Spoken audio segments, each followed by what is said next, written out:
His ex-wife denies any part in his murder, and she says she was devastated when she found out that he had been killed. And I'm not here to suggest anything different than that. Now, Kirsten, she called you soon after this. What did she want? So she didn't call me. She emailed me a few days, I think it was less than 2 weeks after Jared was murdered, and Okay. asked me to give her a copy of his death certificate. And then she sent an email a few minutes later asking me to return library books that the kids had checked out from the school. Library books. Yeah.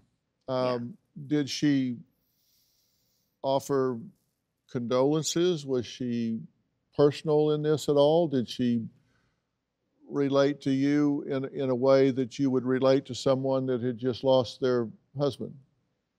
No, there was no please. It was just, I need this from you. You can send it to me or my attorney. No, thank you, or anything like that.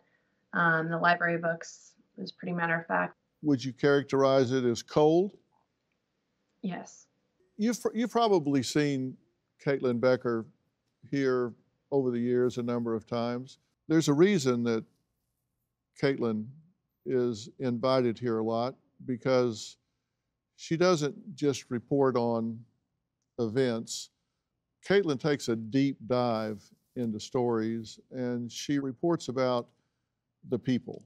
And you find a lot of things that would be missed otherwise. And Caitlyn says the ex-wife's husband has been, for example, investigated for animal abuse. What'd you learn? Yeah, to your point, it's important to dive into these stories because some of the most interesting facts in the nitty-gritty or the whys can come through those smaller channels, those rocks that other people don't uncover.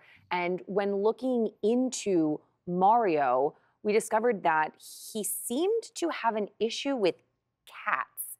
He had a dog and had some sort of a problem with a neighbor feeding stray cats on the street. And police were called in. Now, to be clear, he was not charged with anything here, but he was accused of actually shooting one of the stray cats with a BB gun.